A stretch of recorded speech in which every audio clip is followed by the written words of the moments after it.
اپنے من میں ڈوب کر پا جا سراغ زندگی. قرآن کیا کہتا ہے؟ وَفِي أَنفُسِكُمْ أَفَلَا تُبْصِرُونَ. اور تیسری اہم ترین آیات کیا ہے؟ آیات قرآنیہ. ان تینوں میں گہرا ربط ہے. آیات آفاقی، آیات انفسی، آیات قرآنی. ان میں تدبر کے ذریعے، غور و فکر کے ذریعے انسان ایمان حاصل کرے. یہ ٹاپ کا ایمان ہے، یہ انٹلیکچوئلز کا ایمان ہے، یہ صدیقین کا ایمان ہے. نمبر 2، ایک ایمان ہے عوام کے لیے، اس کے دو راستے ہیں. نمبر 1، صاحب یقین کی صحبت. جس کے اندر یہ ایمان پیدا ہو چکا ہو، آپ اس کے قریب رہیے. اگر بھٹی کے سامنے بیٹھیں گے حرارت پہنچے گی، اگر آپ برف کی سل کے قریب ہوں گے ٹھنڈ پہنچے گی. صاحب ایمان کی صحبت اختیار کریں گے، ایمان سرات کرے گا. یہ ہے عوام کے لیے صحبت. کونوا مع الصادقین، ان کی صحبت اختیار کریں. تیسرا ذریعہ ہے جو ہمارے لیے خاص طور پر جو مسلمان پیدا ہوئے. اب ایک بچہ ہے 7 سال کا، آپ نے نماز پڑھنے کی عادت ڈال دی، پڑھ رہا، اگرچہ غیر شعوری عمر سے شروع کر دیا اس نے. روزہ رکھتا ہے، 9 برس کا ہو گیا، روزہ رکھنا شروع کیا. یہ اعمال جو ہیں ان سے بھی ایک یقین پیدا ہوتا ہے. جیسے یقین سے عمل پیدا ہوتا ہے، ایسے ہی عمل سے بھی یقین پیدا ہوتا ہے. جب مداومت کرتے رہیں گے اس پر تو اس سے بھی ایک یقین کی کیفیت انسان میں پیدا ہو جاتی ہے. سورہ حجرات میں جو بحث آئی ہے اس کے آخر میں یہی ہے کہ اے نبی، یہ بدو جو دعوے دار ہیں ایمان کے، یہ آپ پر احسان دھر رہے ہیں. یمنون علیک ان اسلموا قل لا تمنوا علی اسلامکم بل اللہ یمن علیکم ان ہداکم للایمان ان کنتم صادقین. یہ آپ پر احسان دھر رہے ہیں کہ ایمان لے آیا. نبی ان سے کہیے مجھ پر اپنے ایمان کا کوئی احسان نہ دھرو، اپنے اسلام کا، بلکہ اللہ تم پر احسان دھرتا ہے کہ اس نے تمہیں ایمان کے راستے پر ڈال دیا ہے. جب اسلام پر آ گئے ہو تو عمل کرتے رہو گے. ان تطیعوا اللہ ورسولہ، اگر عمل کرتے رہو گے تو اس عمل کے ذریعے سے بھی تمہارے اندر ایمان پیدا ہو جائے گا. تو یہ 3 راستے ذہن میں رکھیے. جو عوام ہے، غور و فکر، سوچ بچار اس کی صلاحیت نہیں یا مواقع نہیں، ان کے لیے یہ 2 راستے ہیں، یقین بذریعہ عمل اور یقین بذریعہ صحبت. یہاں سے اٹھا رہے ہیں لوگوں کو، بار بار یہیں آ جاتے ہیں، یہاں پر لیکن ان کو دقت ہوتی. یہاں پہ کوئی صاحب پہلے سے روک دیا کرے نا، جو بعد میں گڑبڑ ہوتی ہے. تو ایک ایمان ہے انٹلیکچوئلز کا، صدیقین کا، جن کو قرآن کہتا ہے اولو الالباب الذین یعقلون. ان فی خلق السماوات والارض واختلاف اللیل والنہار لآیات لأولی الالباب. ہوش مندوں کے لیے، عقل مندوں کے لیے، غور و فکر کرنے والوں کے لیے، اصحاب دانش و بینش کے لیے ہماری کائنات میں ہماری نشانیاں ہیں. غور کرو اور ہمیں پہچانو، خود اپنے اندر جھانکو اور ہمیں پہچانو. اور ہماری یہ آیات جو ہیں ہمارے کلام کی، اس کی آیات جو ہیں ان میں وہ ایمان رچا بسا ہوا ہے. ان پر غور کرو، غوطہ زنی کرو. قرآن میں ہو غوطہ زن ہے مرد مسلمان. یہ ہے ٹاپ کا ایمان، یہ ہے اصل وہ ایمان کہ جو مطلوب ہے. اب باقی حضرات جو ہیں ان کے قریب رہیں گے، ایمان حاصل کر لیں گے، اور جو اعمال اللہ نے بتائے ہیں ان پر عمل کرتے رہیں گے، ایمان حاصل. اب دوسری بات کی طرف آئیے. نفاق سے کیسے بچا جائے، اس کے لیے بھی 3 عمل ہیں. پہلی چیز، اور 2 چیزیں تو وہ ہیں کہ جو سورہ منافقون ہی کے دوسرے رکوع میں بیان ہوئی. پریونشن کیسے ہوگی، بچو گے کیسے؟ دوام ذکر، اللہ کو یاد رکھو. یا ایھا الذین آمنوا لا تلہکم اموالکم ولا اولادکم عن ذکر اللہ ومن یفعل ذلک فاولئک هم الخاسرون. دل کو غفلت میں مت آنے دو. دل غافل ہوگا شیطان کا ڈیرا بن جائے گا. وہ دوام ذکر میں، البتہ یہ ذہن میں رکھیے کہ دوام ذکر کا ذریعہ کیا ہے، اس میں مغالتے ہیں لوگوں کو. جو سب سے بڑا ذکر ہے اس کو بھولے ہوئے ہیں. اور جو تیسرے چوتھے نمبر کا ذکر ہے اس کو سمجھ بیٹھے ہیں کہ بس یہی ذکر ہے. سب سے بڑا ذکر، مجسم ذکر قرآن ہے. الذکر انا نحن نزلنا الذکر وانا له لحافظون. وہ الذکر کون سا ہے؟ قرآن. اسی کو فرمایا، میں نے وہ آیت سنائی تھی کہ لوگ تنزیہ کہتے تھے، یا ایھا الذی نزل علیہ الذکر انک لمجنون. حضور سے مخاطب ہو کر کہتے ہیں فلاں جس کے اوپر کے اس کے خیال کے مطابق ذکر نازل ہوا ہے، ہم تو تمہیں پاگل سمجھتے ہیں. وہاں بھی لفظ کیا ہے؟ الذکر. تو معلوم کیا ہوا؟ انا انزلنا الیک الذکر لتبین للناس ما نزل الیہم. یہ الذکر ہے. تو اس سے بڑا ذکر کوئی نہیں. تلاوت قرآن، تدبر قرآن، غور و فکر قرآن کا، قرآن کو یاد کرنا. اس پر میرا کتاب چاہے مسلمانوں پر قرآن مجید کے حقوق، اب تو یہاں شاید کوئی کتاب موجود نہیں رہی ہے، بہرحال اگر آپ کو ضرورت ہوتی ہے پاکستان سے منگا لیتے ہیں ہر شے، پڑھیے انشاءاللہ آ جائیں گی چیزیں. نمبر 2 ذکر کیا ہے؟ اقیم الصلاۃ لذکری. نماز کو قائم کرو میری یاد کے لیے. یہ ذریعہ ذکر میں وہ تو ہے ہی مجسم ذکر، اور یہ ذریعہ ذکر میں سب سے اہم ہے. یہ عملی ذکر بھی ہو رہا ہے اور قولی بھی ہو رہا ہے. سورہ فاتحہ پڑھی آپ نے، قرآن شریف کی کچھ آیات پڑھی، پھر رکوع کیا. یہ رکوع جو ہے یہ آپ کا عملی ذکر ہے کہ آپ نے اپنے وجود سے اللہ کی عظمت کو تسلیم کیا. پھر آپ سجدے میں گرے، یہ آپ کا عملی ذکر ہے کہ اپنے وجود سے آپ نے اللہ کی عظمت کو اور تسلیم کیا. تیسری چیز ہے مسنون دعائیں اور مسنون اذکار جو حضور سے ثابت ہو. ہمارے ہاں کیا ہو گیا؟ مجھے فلاں بزرگ نے یہ چیز بتائی ہے، وہ تو پڑھتے چلے جا رہے ہیں. نہ قرآن سے دلچسپی، نہ اذکار مسنونہ سے دلچسپی. ادعیہ معصورہ آپ غور کریں گے کہ زندگی کے ہر عمل کے لیے حضور کی دعا موجود ہے. صبح اٹھے دعا ہے، آنکھ کھلتے ہی بیت الخلاء میں داخل ہونے لگے دعا ہے، نکلے دعا ہے، وضو کرنے بیٹھے دعا ہے، فارغ ہوئے دعا ہے، مسجد کے لیے گھر سے نکلے دعا ہے، مسجد میں داخل ہوئے دعا ہے. مسجد میں تو ہے ہی ذکر، نماز ہے، تلاوت ہے. باہر نکلے دعا ہے، گھر میں داخل ہونے لگے پھر دعا ہے.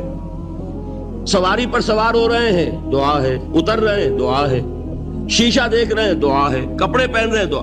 زندگی کا کوئی عمل نہیں یہاں تک کہ جو تعلق زن و شو ہے، جس کو کہ خالص حیوانی بات سمجھا جائے گا، اس کے لیے بھی دعا ہے. غفلت میں وہ کام بھی نہیں کرتا. سمجھ رہے ہیں آپ؟ اب آپ غور کیجئے، اس میں کوئی اضافی وقت نہیں لگا، کوئی اضافی پوسچر اختیار نہیں کیا آپ نے، یوں بیٹھو، اس طرح بیٹھو، یوں کرو. کوئی آپ کا وقت اضافی نہیں لگا. جو کام کر رہے ہیں اور آپ اللہ کو یاد کر رہے ہیں، اور وہ اللہ کی یاد اس کام کی مناسبت سے ہے. ان ادعیہ معصورہ سے 2 تعلق جڑ گئے انسان کے. دعا کس سے کر رہے ہیں؟ اللہ سے. جڑا کہ نہیں؟ اور یہ الفاظ کس کے ہیں؟ محمد رسول اللہ کے. تو آپ کے 2 تعلق جڑ گئے. آپ اپنی جی سے گھڑ کر دعا مانگیں گے تو پہلا تعلق تو ہو جائے گا، دوسرا نہیں ہوگا. بہتر سے بہتر دعا مانگ لیں آپ.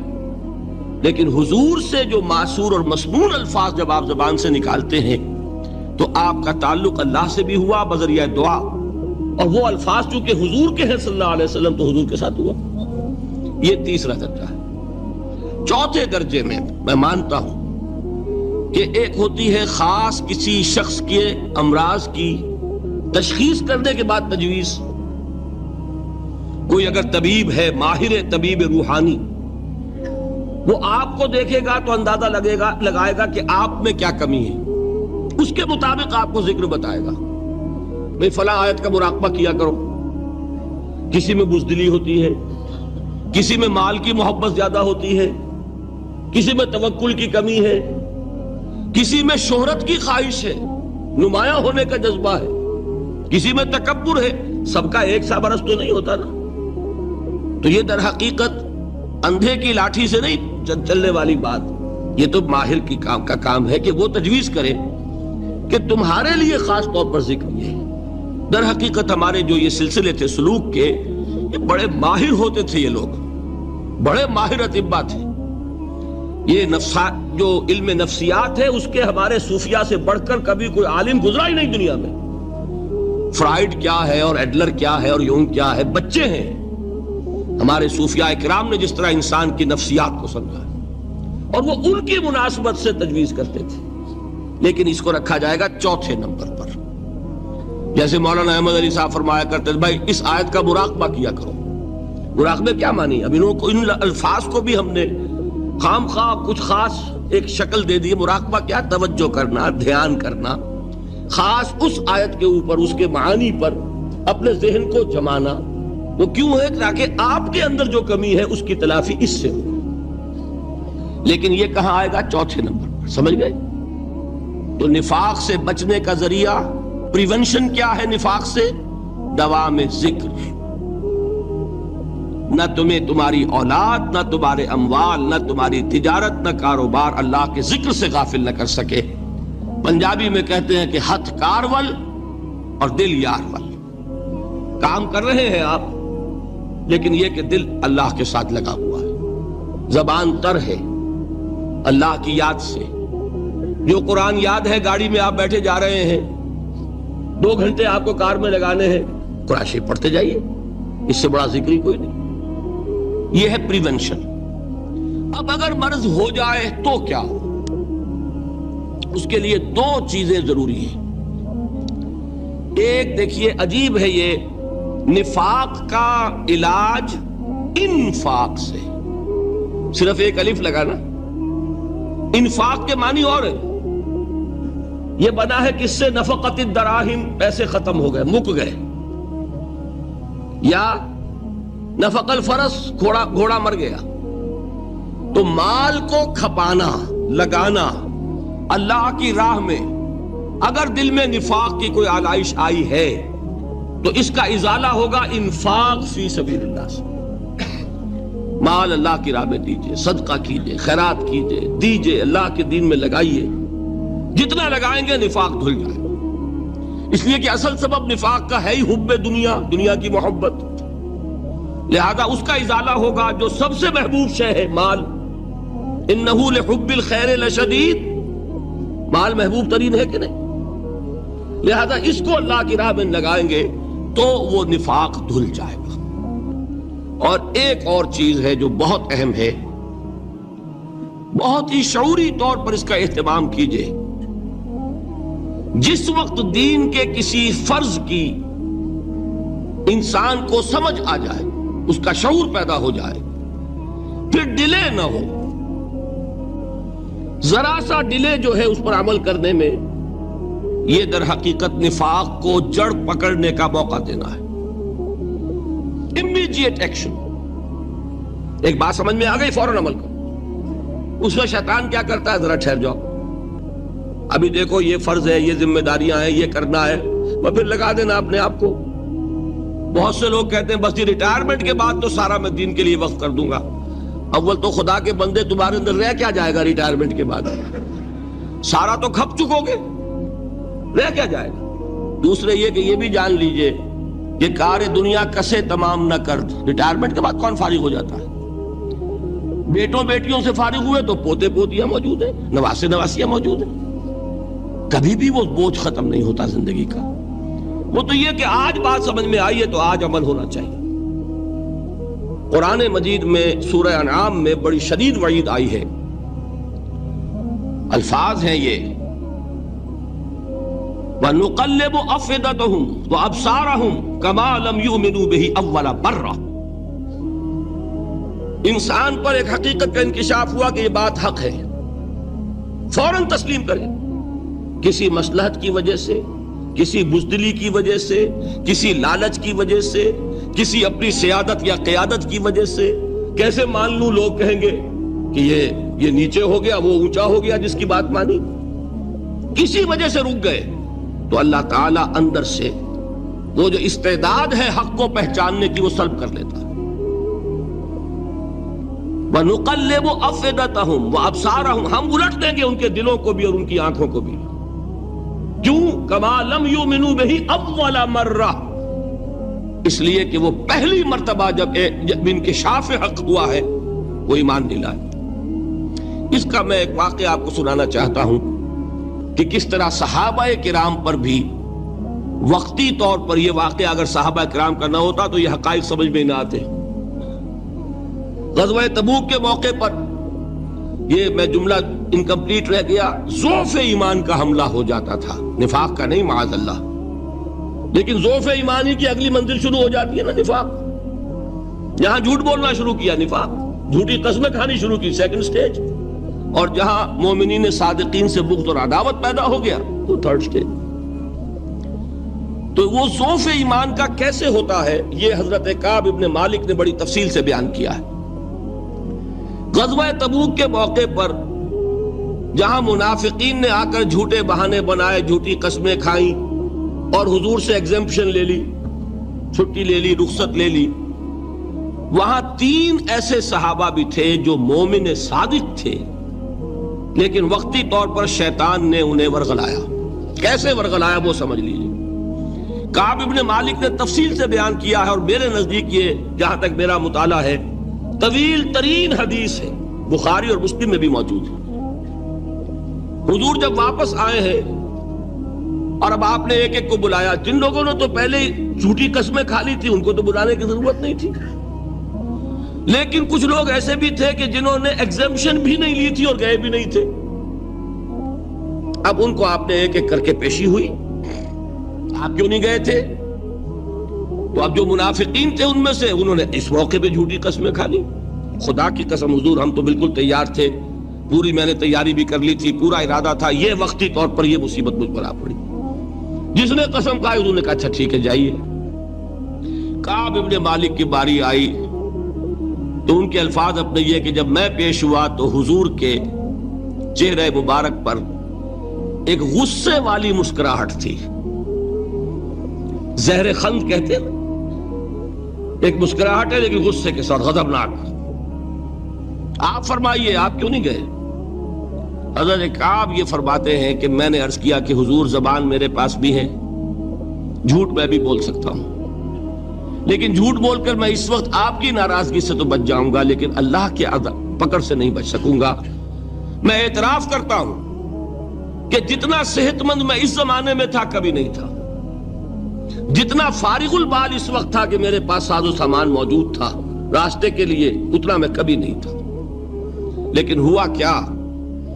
ہوا یہ کہ مجھے میرے نفس نے، شیطان نے پٹی پڑھائی۔ وہ پٹی کیا پڑھائی کہ حضور تو 30,000 کے لشکر کے ساتھ چلیں گے تو لشکر تو سلولی موو کرے گا نا، تمہارے پاس بڑی تکڑی، بڑی توانا صحت مند اونٹنی ہے، تم ذرا 2 دن بعد چلنا تیزی کے ساتھ اور حضور سے مل جانا، بس یہ تاخیر کارواں۔ تو انہیں خیال آیا کہ ابھی 2 دن گھر کی ٹھنڈی چھاؤں ہے، میں یہاں پہ جو آرام ہے وہ کر لوں۔ مجھے جگر کا شعر یاد آیا ہے کہ تپتی راہیں مجھ کو پکاریں، دامن پکڑے چھاؤں گھنیری۔ ایک طرف فرض کی پکار ہے، اس میں تو ظاہر بات ہے کہ وہ تپتی راہیں ہیں، لا تنفروا فی الحر سنا چکا ہوا آیت۔ یہاں گھر میں، نخلستان میں، کھجوروں کی چھاؤں میں، اہل و عیال میں یہ ٹھنڈی چھاؤں جو ہے یہ پکڑ رہی ہے، بھائی 2 دن ٹھہر کے چلے جانا، ٹھیک ہے، کوئی نیت میں خرابی نہیں نا۔ اس کے بعد پھر جب ابھی 2 دن اور ٹھہر جاؤ، یہ تو بڑا لمبا سفر ہے، ذرا تیز اور دوڑ لینا۔ تو فرماتے ہیں کہ حضور میں اسی طریقے سے تاخیر و تعویق میں پڑا رہا، یہاں تک کہ ایک روز اچانک مجھ پر یہ چیز منکشف ہوئی کہ اب تو میں چاہے کتنا بھی تیز چل لوں میں آپ سے نہیں مل سکتا، میرے اعصاب ڈھیلے ہو گئے، اس طرح میں محروم رہ گیا۔ حضور نے بائیکاٹ کا حکم دیا صحابہ کو، 3 صحابہ تھے ایسے، 2 اور تھے جنہوں نے اسی طریقے سے اعتراف کیا۔ حضور نے حکم دے دیا کوئی ان سے گفتگو نہ کرے، سوشل بائیکاٹ۔ بڑی سخت سزا تھی جو دی گئی ہے، اس کی بڑی تفاصیل ہیں، اللہ تعالیٰ شوق دے تو وہ حدیث پوری پڑھی ہے، میں نے تو 2 جمعوں میں ایک مرتبہ صرف اس ایک حدیث کو بیان کیا تھا، شاید کہیں کیسٹس ہوں میرے ہاں، ہمارے نمبر کوئی مجھے یاد نہیں ہے، لیکن یہ بڑی عجیب حدیث ہے. لیکن اس میں جو اصل سبق ہے وہ کیا ہے؟ اس طریقے سے شیطان لے تو لال، تاخیر، تعویق، ابھی کیا جلدی ہے، ذرا اس کام سے فارغ ہو لو، ذرا پھر تلافی کر لینا، ذرا زیادہ زور سے کام کر لینا. یہ وہ چیز ہے کہ جو وہ تو خیر صحابی تھے، بچ گئے. اگر وہاں جھوٹی قسم بھی کھا دیتے تو گئے تھے. یہ تو اتنا ہی ہے نا، مردی و نامردی قدم فاصلہ دارت. اس میں تو یہی ہے کہ ذرا ایک جھوٹی قسم کھا دیتے، جھوٹے بہانہ بنا دیتے تو اب ضعف ایمان نہ رہتا، وہ نفاق کی سنت شروع ہو جاتی. وہ اللہ تعالیٰ نے ان کو بچایا. لیکن یہ کہ ہم کیسے بچیں گے اگر ہم نے یہ روش اختیار کی؟ لہذا 3 کام. دوام ذکر نمبر 1، اس کی میں شرح کر چکا ہوں. 4 اذکار یاد کر لیجئے گا ان کو، ورنہ کیا فائدہ. نمبر 2، انفاق فی سبیل اللہ، نفاق کا علاج انفاق سے. نمبر 3، یہ عادت اپنے اندر پیدا کیجئے شعوری طور پر کہ جب ایک حقیقت واضح ہو جائے فوراً اعتراف کہ ہاں بھائی بات ٹھیک ہے آپ نے. جب ایک فرض کا احساس ہو جائے فوراً اس کی ادائیگی کے لیے آغاز. تاخیر و تعویق ہے کہ جس سے پھر نفاق کو موقع ملتا ہے. اللہ تعالیٰ مجھے اور آپ کو حقیقی ایمان عطا فرمائے اور نفاق سے بچائے رکھے. اب آئیے حقیقت و اقسام شرک پر. دیکھیے، ہر شخص یہ جانتا ہے کہ اسلام دین توحید ہے. ایک لفظ میں اگر کہیں گے تو اسلام کا سب سے بڑا وصف، سب سے بڑی علامت توحید. وہ جو اقبال نے کہا کہ توحید کی امانت سینوں میں ہے ہمارے، آسان نہیں مٹانا نام و نشاں ہمارا. تو توحید ہے. توحید کی ضد ہے شرک.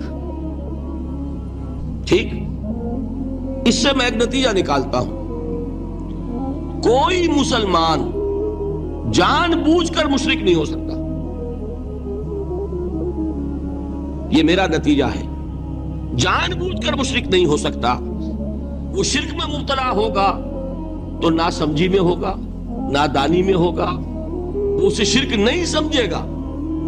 یہ ممکن نہیں ہے کہ کوئی مسلمان ہو، گیا سے گیا مسلمان، گزرا سے گزرا مسلمان، گھٹیا سے گھٹیا مسلمان، لیکن وہ شرک کو شرک سمجھتے ہوئے اس پہ آلودہ ہو جائے. ہوتا کیا سمجھ میں نہیں آتا کہ شرک. تو ضرورت بہت ہے کہ ہم یہ پہچانیں کہ یہ شرک ہے کیا. دوسری بات یہ جان لیجئے، ہمارے دین میں ناقابل عفو جرم کون سا ہے؟ 2 مرتبہ بیان فرمایا گیا سورہ نساء میں صرف. ان اللہ لا یغفر ان یشرک بہ ویغفر ما دون ذلک لمن یشاء. اللہ تعالیٰ اسے تو ہرگز نہیں بخشے گا کہ اس کے ساتھ شرک کیا جائے، ہاں اس سے کم تر جس کو چاہے گا معاف فرما دے گا. نوٹ کر لیجئے، اس کی بھی اندر بھی اوپن لائسنس نہیں ہے کہ بقیہ سارے گناہ لازماً معاف کر دے گا. یہ نہیں ہے. اس سے تو آپ میں جرت پیدا ہو جائے گی باقی سب کیے جاؤ. یہ نہیں، جس کو چاہے گا بخش دے گا، لیکن امید ضرور دلا دی کہ شرک سے کم تر کوئی گناہ ہو تو اس کی بخشش کی بغیر توبہ کے. اللہ تعالیٰ نے امید دلائی توبہ سے تو شرک بھی معاف ہو جائے گا. اس سے مراد کیا ہے؟ بغیر توبہ کے. اللہ تعالیٰ نے فرمایا کہ اور گناہوں کے بارے میں تو امید کی جا سکتی ہے لیکن شرک کے بارے میں ہرگز نہیں. اہمیت واضح ہو گئی. مزید نمبر 3، اس شرک کی ہماگیریت کا عالم یہ ہے کہ سورہ یوسف کی آیہ مبارکہ ہے وَمَا يُؤْمِنُ أَكْثَرُهُمْ بِاللَّهِ إِلَّا وَهُمْ مُشْرِكُونَ. انسانوں کی اکثریت کا حال یہ ہے کہ وہ اللہ پر ایمان نہیں رکھتے مگر کسی نہ کسی قسم کے شرک کے ساتھ. یہ یونیورسلٹی ہے اس کی کہ اللہ کو بھی مان رہے ہیں لیکن کسی نوع کا شرک جو ہے وہ بھی لگا رکھا ہے. وَمَا يُؤْمِنُ أَكْثَرُهُمْ بِاللَّهِ. انسانوں کی اکثریت کا حال یہ ہے کہ وہ ایمان نہیں رکھتے اللہ پر الا وہم مشرکون، مگر یہ کہ کوئی نہ کوئی شرک بھی کرتے ہیں. چوتھی بات یہ سمجھیے کہ شرک ہر دور میں بھیس بدل کر آتا ہے. یہ ضروری نہیں ہے کہ شرک کی جو قسمیں آج سے 200 برس پہلے تھی صرف وہی آج بھی رہے. ہو سکتا ہے کہ بالکل نئی شکلیں اس شرک نے اختیار کر لی. اس سے کیا نتیجہ نکلا کہ اگر اجتہادی بصیرت نہیں ہوگی تو ہو سکتا ہے کہ ایک شخص جو ہمارے سابق علماء نے لکھ دیا کہ یہ چیز شرک، یہ چیز شرک، یہ چیز شرک، یہ چیز شرک، آج سے 500 برس پہلے کا انسان بڑے سے بڑا عالم دین اپنے زمانے کے شرک کو پہچان کر تو لکھ سکتا ہے. اس سے تو آپ بچ رہے ہیں. امام ابن تیمیہ نے اس کو شرک قرار دیا، اس کو شرک قرار دیا، اس کو شرک قرار دیا. کوئی شخص ہے جو اس سے تو بچ گیا. امام صاحب کی دی ہوئی بصیرت سے اس نے ان جو اقسام ہے شرک کی ان کو پہچان لیا. لیکن یہ عین ممکن ہے کہ آج کے شرک کو وہ نہ پہچان رہا ہو. اپنی جگہ وہ سمجھ رہا ہو اپنے آپ کو بہت بڑا موحد، جبکہ اس دور کا جو شرک ہے اس میں ملوث ہو. اس کو میں نے کہا ہے کہ اس شرک کے بارے میں بڑی اجتہادی بصیرت کی ضرورت ہے. فارسی کا ایک شعر ہے، بڑا پیارا شعر ہے، بہر رنگے کے خواہی جامہ می پوش، من انداز قدت رامی شناسم. اپنے محبوب سے کہہ رہا ہے شاعر کہ تم جس طرح کا چاہو لبادہ اوڑھ لو، میں تمہیں تمہارے قد سے پہچان لوں گا. کتنا ہی چھپا لو اپنے آپ کو، کیسے ہی لباس بدل لو، بہر رنگے کے خواہی جامہ می پوش، من انداز قدت رامی شناسم، میں تمہارے قد سے تمہیں پہچان لوں. یہ اگر بصیرت نہ ہو کہ شرک کو اس کے قد سے پہچان سکیں آپ، اس کے لیے ضرورت ہے اصولوں کی. دیکھیے جس طرح الجبرا کے اصول ہوتے ہیں، فارمولہ ہے، فارمولہ ہاتھ میں آ گیا، مسئلے حل کرتے چلے جا رہے ہیں، آپ اپلائی کرنے کی دیر ہے فارمولے کی. اگر آپ نے صرف گنتی کر کے کسی زمانے کے شرک وہ تو سمجھ لیے، لیکن وہ بصیرت باطنی حاصل نہیں ہوئی، اجتہادی بصیرت، وہ اصول ہاتھ میں نہیں آئے کہ جس سے آپ پہچان سکیں، تو ہو سکتا ہے کہ اس دور کے شرک کو آپ نہ پہچان سکیں. اس کے لیے ضرورت ہے کہ اصل اصول ہاتھ میں آ جائیں تاکہ ان اصولوں پہ اپلائی کریں. ایک بات مجھ سے اور سن لیجئے، میرا اپنا یہ تاثر ہے، ہمارے دین میں خیر، بھلائی، نیکی، چاہے وہ نظریے کی ہو، علم کی ہو، عقیدے کی ہو، عمل کی ہو، اخلاق کی ہو، وہ سب کیا ہے؟ وہ توحید ہی کے شجرہ طیبہ کی شاخیں ہیں. اور شر، برائی،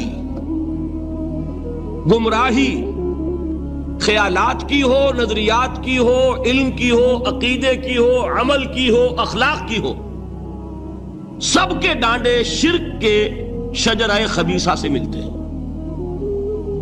اس شجرہ خبیثہ کے برگوبار ہے جو بھی برائی ہے، عمل کی یا علم کی، اور اس شجرہ طیبہ کے برگوبار ہے جو بھی خوبی ہے، عمل کی یا عقیدے. یہ میرا تاثر ہے.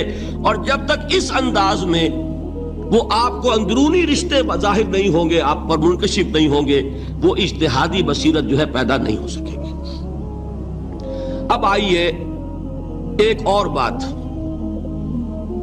دیکھیے، شرک میں اور الحاد میں کیا فرق ہے یہ بھی ہم نہیں سمجھتے. الحاد، مادہ پرستی، وہ کیا ہے؟ ایتھیزم، کسی بھی خدا کا انکار. ہمارے آج کے دور کی سب سے بڑی گمراہی یہ ہے. شرک کیا ہے؟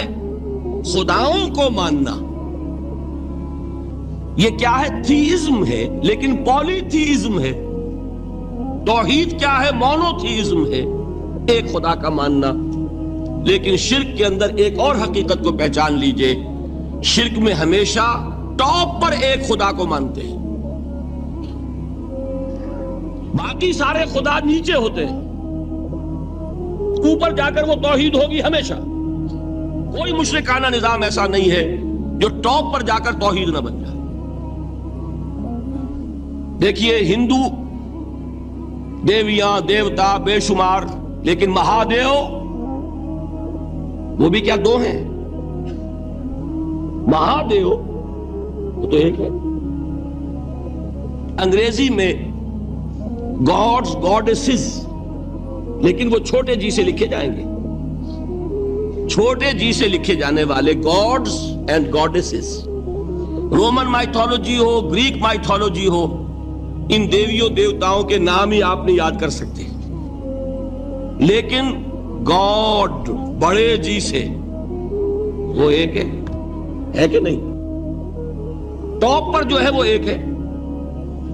اس کو وہ بھی مانتے ہیں کہ اومنی پوٹنٹ، اومنیشنٹ، اومنی پریزنٹ، علی کل شیء قدیر، بکل شیء علیم، ہر جگہ موجود. وہ تو ایک ہی ہے، وہ تو کیپٹل جی سے لکھا جائے گا. باقی اس کے نیچے فوج ہے دیویوں کی، دیوتاؤں کی، خداؤں کی اور خدانیوں کی، وہ گاڈز اینڈ گاڈیسز ہیں. عرب میں کیا تھا؟ میں نے پہلے آپ کو وہ دو مثالیں دے دی ہیں، تیسری اور ایران کی لے لیجئے. خیر کا خدا اور شر کا خدا اور، ایک یزداں ایک اہرمن. ٹھیک، سنویت ہو گئی نا، دو خداؤں کو مانا، لیکن وہی ہیں جو خدائے خدائے گاں، خداؤں کا خدا، اس کو ایک ہی مانتے ہیں. یہی معاملہ عرب میں تھا. اللہ وہ ایک ہی تھا ان کے ہاں. قرآن میں آتا ہے ان سے پوچھئے وَلَئِن سَأَلْتَهُم مَّنْ خَلَقَ السَّمَاوَاتِ وَالْأَرْضَ لَيَقُولُنَّ اللَّهُ. جب ان سے کہا جاتا ہے کہ کس نے پیدا کیا آسمان اور زمین کو، یہ فوراً کہیں گے اللہ نے. وَأَنَّىٰ يُؤْفَكُونَ. تو یہ ماننے کے بعد کدھر جا رہے ہیں؟ وہ کیا کہتے تھے کہ وہ بڑا اللہ تو ایک ہی ہے، لیکن چھوٹے آلہہ ہیں.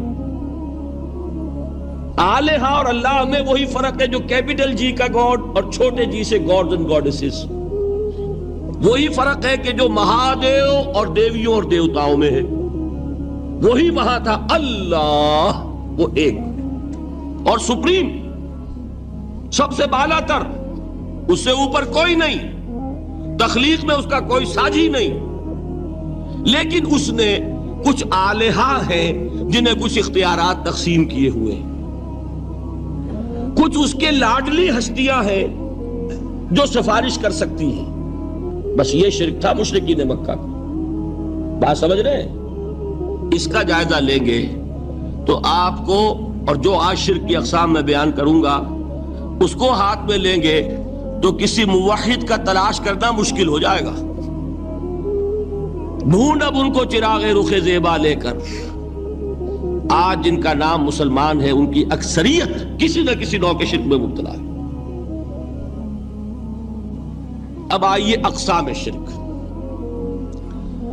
اقسام شرک میں بھی وہی کیفیت ہے جو نفاق کے بارے میں نے عرض کی تھی کہ ایک تقسیم یہ ہے جو علماء نے کی ہے، ایک ہے عقیدے کا نفاق، ایک ہے عمل کا نفاق. اسی طرح ایک ہے عقیدے کا شرک، ایک ہے عمل کا شرک.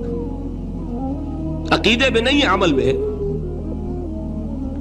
ایک تقسیم آپ نے سنی ہوگی شرک جلی، شرک خفی. ایک ہے ننگا شرک، کھلم کھلا شرک.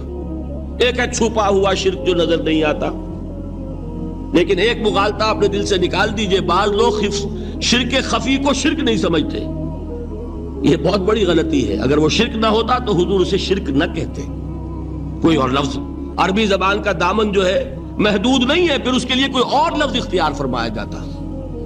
وہ شرک، لیکن ایک شرک ہے جلی جو نمایاں ہے، نظر آ رہا، ایک ہے شرک خفی جو نظر نہیں آ رہا. اور وہ کتنا خفی ہو سکتا ہے اس کی ایک مثال دی حضور نے. شرک خفی اتنا خفی ہو سکتا ہے، ذرا مبالغہ دیکھیے جو حضور نے بات کو سمجھانے کے لیے مثال میں جو مبالغہ اختیار فرمایا. ایک سیاہ اندھیری رات میں ایک سیاہ پتھر پر ایک سیاہ چونٹی کو رینگتے ہوئے دیکھنا جتنا مشکل ہے، اتنا ہی شرک خفی کا پہچاننا مشکل ہے. بتائیے، آپ نے فرمایا انا افصح العرب، میں عرب کا فصیح ترین انسان ہوں. اس سے آگے کوئی مثال دی جا سکتی؟ اندھیری رات، تاریک رات، پتھر سیاہ، چیونٹی سیاہ، کون دیکھ سکتا؟ جتنا اس کو دیکھنا ناممکن ہے اتنا ہی شرک خفی کا پہچاننا مشکل ہے. گویا کہ اس سے تو اللہ ہی بچائے گا تو انسان بچے گا. ایک آخری بات تمہیداً اور عرض کر دوں، پھر میں چلوں گا اقسام پر. میری جو باتیں آپ کے سامنے آئی اس سے ایک منطقی نتیجہ نکلتا ہے. کوئی شخص اگر حقیقتاً شرک سے بچ جائے، واقعتاً شرک سے بچ جائے، ہر قسم سے بچ جائے، اس سے بھی اوپر کوئی انسان ہوگا. گویا کہ یہ آخری منزل ہے. یا یوں کہیے کہ جس شخص کے بارے میں اللہ تعالیٰ یہ مان لے کہ میرا یہ بندہ شرک سے بری ہے، اس سے بڑی سند کوئی ہے؟ دی ہائیسٹ ٹیسٹیمونیل، سب سے بڑی سند، سب سے بڑی تعریف جو بندے کی ہو سکتی ہے وہ کیا ہے؟ یہ مشرک نہیں. یہی وجہ دیکھیے آپ قرآن مجید میں حضرت ابراہیم کے ذکر میں دیکھیں گے. ابراہیم کا مقام کیا ہے؟ خلیل اللہ، ابو الانبیاء، امام الناس. تین نسبتیں ہیں، تینوں بڑی عظیم. اللہ کے ساتھ نسبت کیا ہے؟ خلیل. واتخذ اللہ ابراہیم خلیلا. ابو الانبیاء، کتنے نبی ہیں ان کی نسل میں؟ اسحاق اور اسماعیل سے چلیے، پھر یعقوب اور یوسف، اور پھر چلیے موسیٰ اور ہارون، اور پھر چلیے سارے انبیاء بنی اسرائیل کے، حضرت عیسیٰ، پھر یہاں تک کہ محمد الرسول اللہ کس کی اولاد ہے؟ ابراہیم کی. ابو الانبیاء. اور نمبر 3، انی جاعلک للناس اماما، امام الناس. اور قرآن میں جو سب سے بڑی سند انہیں دی جاتی ہے وہ کیا؟ وما کان من المشرکین. وہ ابراہیم مشرکین میں سے نہیں تھے. معلوم ہوا کہ یہ سب سے بڑی سند ہے، سب سے بڑا سرٹیفکیٹ ہے، سب سے بڑا ٹیسٹیمونیل ہے جو اللہ کی طرف سے کسی کو مل جائے.